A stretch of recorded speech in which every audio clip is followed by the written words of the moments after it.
The king of Babylon just got fired for climaxing too quickly. Not fired from some modern corporate job. Fired from ruling the most powerful empire on earth 4,000 years ago because government officials decided his orgasm wasn't satisfactory enough to keep the gods happy. This isn't some weird historical outlier. This was standard operating procedure for the world's first civilization. The people who invented writing, mathematics, and urban planning ran their entire political system based on one simple question.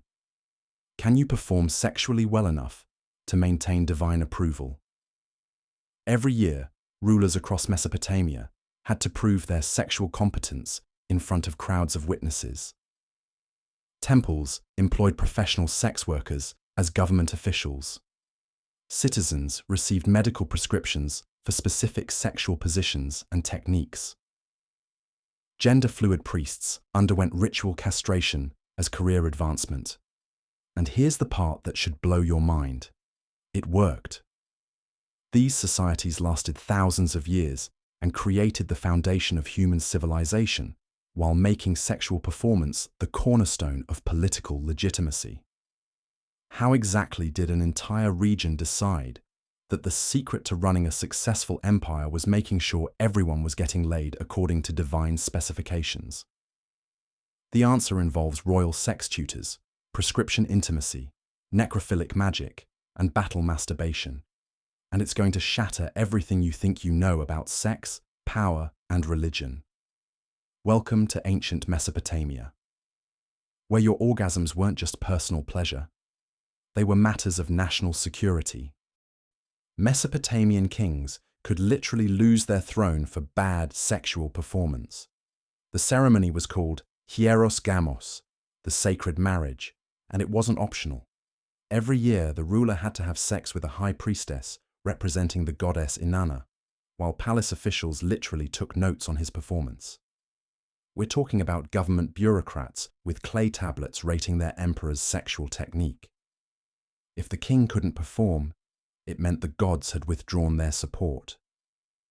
Crop failures, military defeats, or economic problems could all be blamed on the ruler's inadequate intimate performance.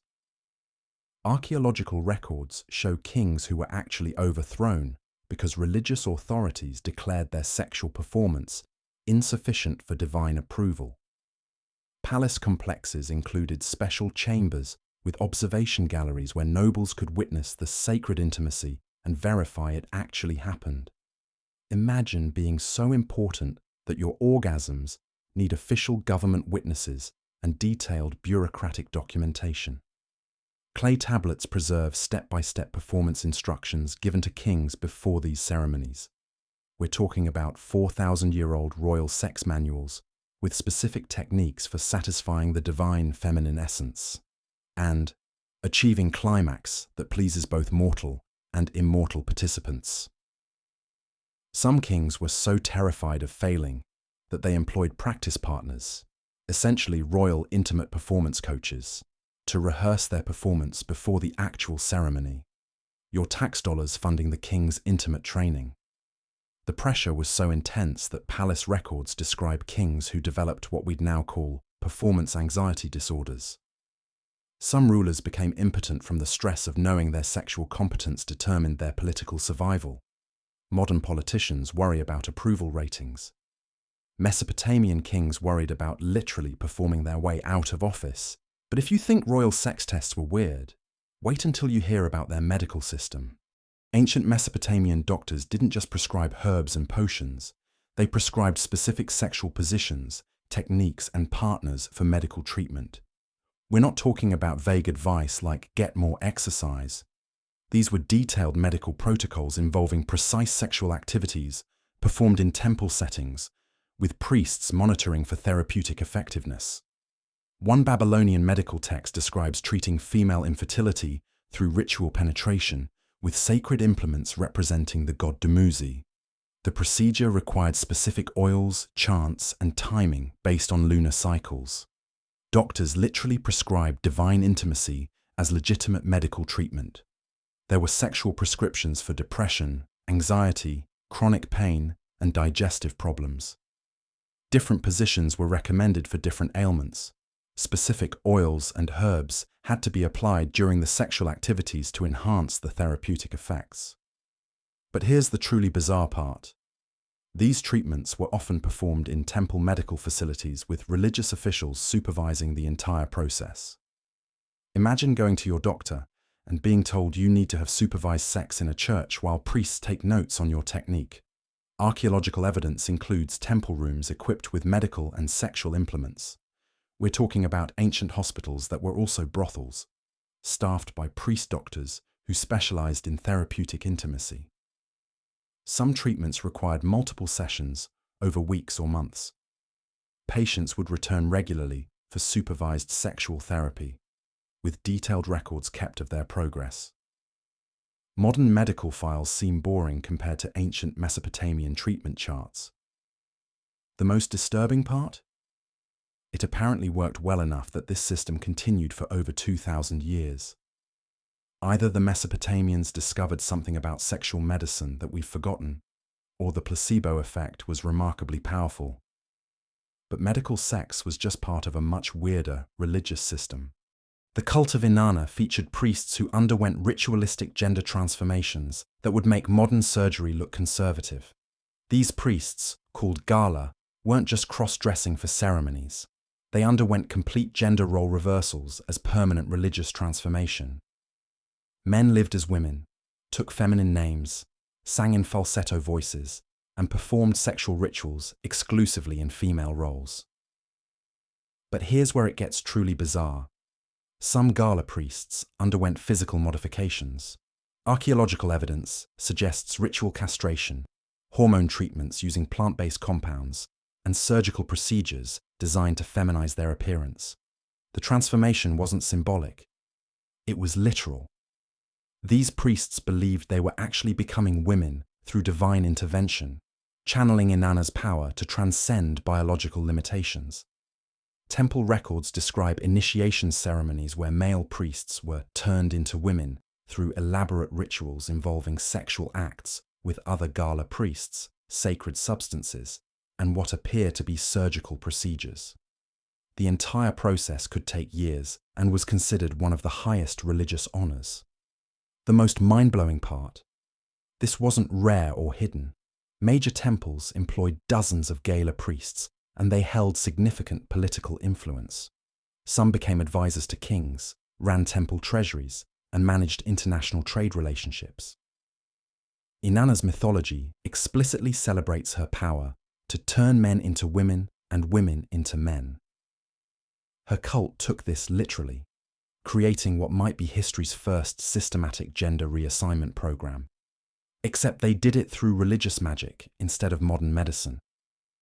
Archaeological finds include specialized temple quarters for gala priests, with rooms designed for their transformation rituals and ongoing religious duties. We're talking about ancient transgender housing complexes attached to major religious centers. But gender transformation was just one part of Mesopotamia's completely insane approach to sexual magic. Mesopotamian magic required sexual acts to seal spells, and the combinations were absolutely deranged. Ancient spellbooks, yes, they had actual spellbooks, describe magical rituals that involved specific sexual positions, performed while reciting incantations, often requiring multiple participants and sometimes animals. One Babylonian text describes a fertility spell requiring a woman to have sex with 7 different men in 7 different positions while priests chanted around her. The final orgasm was supposed to release the magic and guarantee pregnancy within 1 lunar cycle. There were love spells requiring the practitioner to masturbate onto clay figurines representing their desired partner, while reciting names of demons and burning specific herbs. The figurines were then buried in the target's home or workplace. But here's where it gets completely unhinged. Some spells required necrophilic elements. Practitioners had to perform sexual acts in graveyards, sometimes using bones or mummified remains as part of the ritual. Archaeological evidence includes cemetery sites with clear signs of sexual activity and magical implements. War magic involves soldiers performing group sexual rituals before battles, believing that synchronized orgasms would channel divine power into their weapons. Army units literally had designated battle masturbation sessions as part of their military preparation. The most disturbing spells involved human sacrifice, combined with sexual rituals. Some texts describe killing slaves or prisoners during the moment of climax to feed the magic with both sexual energy and life force. Temple complexes included specialized chambers for sexual magic, equipped with altars, restraints, and drainage systems for fluids.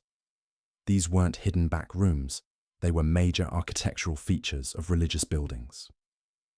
Modern archaeology has found thousands of clay tablets describing these practices in explicit detail. The sexual magic system was so sophisticated, it had its own professional class of priest-sorcerers who specialized in different types of erotic spellcasting. But all this sexual weirdness operated within a surprisingly strict legal framework. Before you get the wrong idea, ancient Mesopotamia wasn't a non-stop orgy where anything went. The sexual freedom was strictly regulated and contextual. Sacred sex was divine. Adultery with someone else's spouse. Death penalty. Rape. Death penalty. Incest outside of specific royal or priestly exceptions. Also death penalty. The difference was context. Sexual activity was sacred when it happened in the right place, with the right people, for the right religious purposes. The exact same acts could be holy or criminal depending entirely on the circumstances. Mesopotamian law codes, some of the world's first written legal systems, included detailed regulations about sexual behavior. The famous Code of Hammurabi specified different punishments for different types of sexual crimes, with the severity depending on the social status of the participants and the religious context of the acts. Temple prostitution was legally protected and regulated like any other professional service. But unauthorized sexual services, outside of religious contexts, could result in severe punishment for both participants. Marriage laws were equally complex. Wealthy men could have multiple wives and concubines, but they had specific legal obligations to each. Women's sexual autonomy varied dramatically based on their social class and religious roles. The key principle was that sexuality was too powerful to be left unregulated. It was a force that could build or destroy civilizations, so it required careful management through religious and legal frameworks. But like all human institutions, these practices eventually faced challenges that would reshape everything. As monotheistic religions spread through Mesopotamia, everything changed. What had been sacred for thousands of years became sinful overnight. Christianity and Islam brought very different ideas about sexuality and divinity. Sexual activity in temples went from essential religious practice to demonic corruption. The sacred marriage ceremonies ended. Temple prostitution was banned. The gender-fluid priesthoods were disbanded. Sacred sexual texts were destroyed or hidden away. What had once been public, divine, and politically essential became private, shameful, and legally forbidden. The entire framework that had made sacred sexuality central to civilization gradually disappeared. Modern religious attitudes towards sexuality still reflect this historical shift. What ancient Mesopotamians saw as the most sacred possible activity, later religions classified as among the most profane. So what on earth can we learn from a civilization that made public intimacy a cornerstone of religious and political life? The Mesopotamians understood something we've largely forgotten.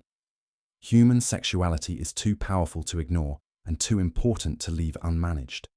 Instead of suppressing it, they built entire social systems around channeling sexual energy toward productive ends. Their approach integrated individual desire with collective needs.